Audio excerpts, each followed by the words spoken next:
Good news and bad news for John McCain today. While he seems to have lost the support of a respected Republican senator and Vietnam vet, it turns out one of his biggest endorsers knows the will of God. So he's got that going for him, which is nice.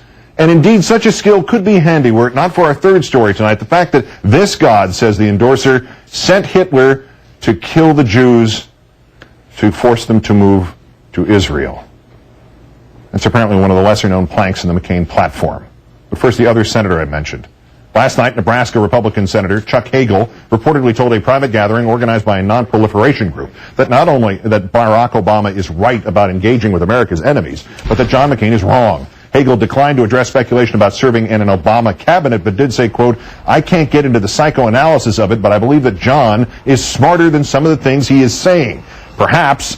But is he smarter than things that have been said by the influential pastor whose endorsement he sought and refuses to renounce to this day? McCain has already distanced himself slightly from Pastor John Hagee's label for the Catholic Church, quote, "the great whore." Now an online journalist has found audio from a Christian website of a sermon dated 2006 in which Hagee says that the Bible's book of Jeremiah quotes God talking about sending Hitler to force the Jews to Israel. "Behold, I will send for many fishers, and after will I send for many hunters, and they, the hunters, shall hunt them," that will be the Jews, "from every mountain and from every hill and from out of the holes of the rocks." If that doesn't describe what Hitler did in the Holocaust, you can't see that. And that will be offensive to some people. Let their heart be offended. Let's turn now to the Washington correspondent for the New Yorker magazine, Ryan Lizzet. Thanks for your time tonight, sir. Hey, Keith, thanks for having me. We'll get to Hagee, but first to Hagee. These comments are actually not that shocking if you are familiar with the God causes everything because we haven't persecuted this or that group and the we'll need Israel during the apocalypse thinking of some of these guys, if thinking is the right word for it. But does that not imply that McCain essentially sought out Hagee not without knowing this, but despite knowing that Pastor Hagee and his people see Israel and Jewish people as sort of biblical collateral damage? Well, I don't know if McCain knew about these comments or not, but Hagee's remark there that some people will be offended by these comments is the understatement of the year, certainly.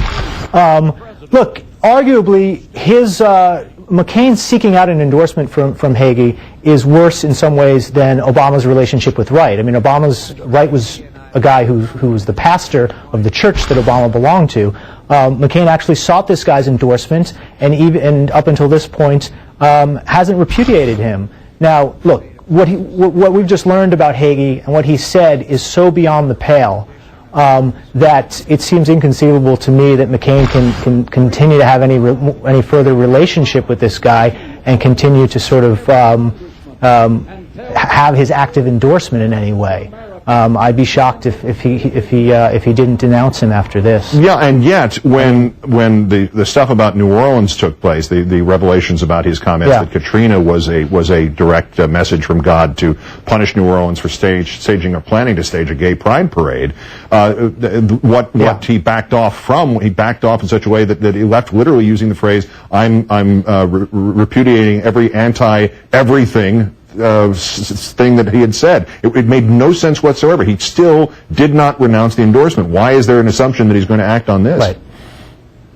Right. And look, he's got a second shot at this right now, and in a strange way, Keith, maybe this is a blessing in disguise for McCain, because this guy Hagee's not going away. The Democrats are going to continue to make this an issue, and rightfully so. And just as Obama sort of had one shot with his speech with Wright, where he didn't quite denounce the guy, but gave him a second shot, and then Wright did his famous press conference in Washington. That gave Obama a chance to sort of have a clean break. And I would be surprised if McCain didn't do that here. I mean, on a scale of on the offensive scale of 1 to 10, claiming that God sent Hitler to hunt down the Jews and force them to Israel is about a 20.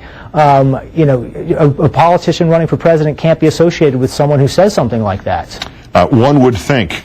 We have been surprised more than once by Republicans in the last 7 or 8 years in what they're willing to tolerate from people that are around them.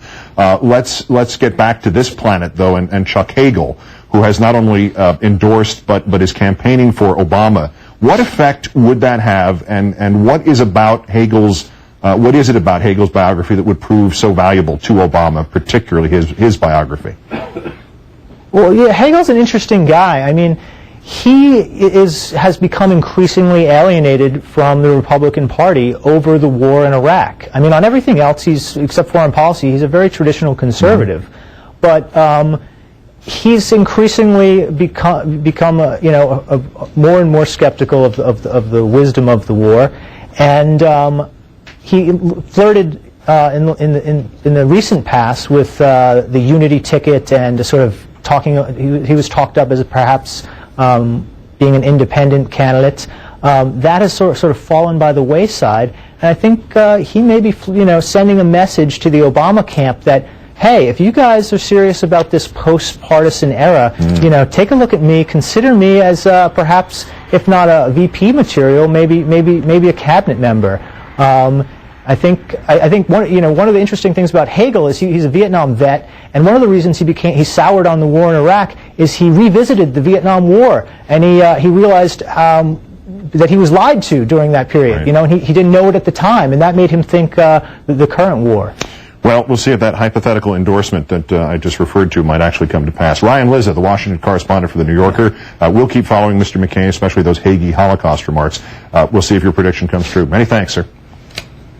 Thanks, Keith.